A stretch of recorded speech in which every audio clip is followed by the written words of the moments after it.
আহিব আহিব বুলি পদূলি মুখলৈ বাট চোৱা সময় এয়া।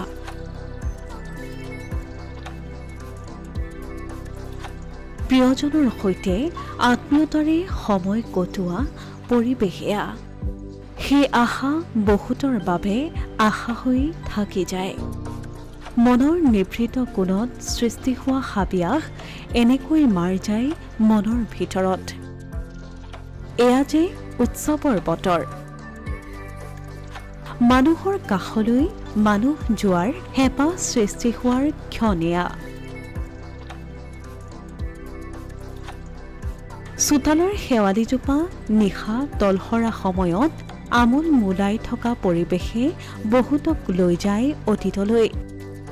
সেই জীয়া অতীতত প্ৰাণ ঢালি দি ৰং ছটিয়াই শৰতত ৰূপালী জোনে। এদিন এই মায়াময় পৰিৱেশতেই শৈশৱ জি উঠিছিল। পূজাৰ জেলেপি হাতত লৈ আত্মীয়তাৰে পৰিয়ালৰ প্ৰতিজন সদস্যই উপভোগ কৰিছিল শৰৎ। জ্যেষ্ঠজনৰ সৈতে পূজা চাবলৈ গৈ উভতি আহোঁতে লৈ অহা বেলুনবোৰতেইচোন লুকাই আছিল আনন্দৰ সীমাহীন আকাশ। লাহে লাহে সময় বাগৰিছিল। সেই সোণালী সুদিনবোৰ পুৰণি গাঁৱৰ ঘৰৰ চোতালতেই থাকি গ'ল। নিয়ৰ সৰা দুবৰিবোৰ সিক্ত হয় আজিও। আইতা ককাকে হেলেঙি মুখেৰে বৰ্ণনা দিয়া ৰাজকুমাৰৰ সাধুবোৰ শুনিবলৈ আজৰি নোহোৱা হ'ল আজিৰ প্ৰজন্মৰ। ব্যস্ততা হৈ পৰিল এক অজুহাত। যান্ত্ৰিকতা হৈ পৰিল পথৰ কাঁইট। উৎসৱ বুলিলে ঘৰলৈ দৌৰা মানুহবোৰে এতিয়া অতি আপোন মানুহবোৰৰ খবৰ ল'বলৈও অনীহা উপজা হ'ল। অথচ সেই আপোন মানুহবোৰ ৰৈ থাকে আগৰ দৰেই। তেওঁলোকৰ বাবে পুত্ৰ বা সন্তান কেতিয়াও ডাঙৰ নহয়। মৰমৰ আবদাৰে আজিও তেওঁলোকে প্ৰতিষ্ঠিত হোৱা সতী সন্তানক কাষত পাব বিচাৰে। এদিন মাক বা বাপেক হৈ মৰমৰ পৰিধিৰেখা টানি দিয়া মানুহবোৰে বিচাৰে নাতি নাতিনীৰ উমাল সংস্পৰ্শ। চোতালৰ দুবৰিত নগা ঢাৰি পাৰি বহি পাতিব খোজে একেলগে এটা দিন এষাৰ মনৰ কথা। উৎসৱৰ বতৰত তেওঁলোক আহিব বুলি চলাব খোজে প্ৰস্তুতি। সকলো আশাত যেতিয়া পানী পৰে নিশংকতাৰ দুৱাৰেদি সোমাই আহে বিষণ্ণ ডাৱৰ। আমি কেৱল নুবুজো বা বুজিও নুবুজাৰ দৰে আঁতৰি থাকিব খোজো সেই অকৃত্ৰিম স্নেহৰ পৰা। সেই জোনাক নিশাৰ শুকুলা ডাৱৰৰ পৰা নামি অহা ৰাজকুমাৰ বা ৰাজকুমাৰীজনী কিমান যে ধুনীয়া আছিল তেতিয়া। মেঘৰ আঁৰত খটখট ঘোঁৰাৰ শব্দ শুনা সেই নান্দনিকতা ক'ত এতিয়া। ভোগবাদৰ ছায়াই আমাৰ সম্বন্ধবোৰত দূৰত্ব বঢ়ালে। একেটা পৰিয়ালতে একেলগে থাকি স্বামী স্ত্ৰী পুত্ৰ কন্যা আজি কিমান দূৰত থাকে। হাতত থকা মোবাইলটোৱেই যেন সকলো। এটা হাই বা হেল্ল' বা নিয়মমাফিক দুটামান বাক্যতেই শেষ হৈ যায় দায়িত্ব। সম্পৰ্কহীন এই আন্তৰিকতা কেৱল দায়িত্বৰ নামান্তৰ হৈয়ে ৰৈ গৈছে।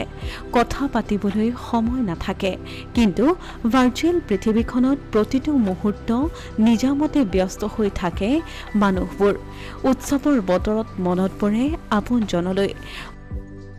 বয়সে হেঁচি ধৰা জীৱনক প্ৰাণৱন্ত কৰি তুলিবলৈ এই সংস্পৰ্শই হয় যথেষ্ট। কিন্তু সেয়া হৈ পৰে তেওঁলোকৰ বাবে সপোন।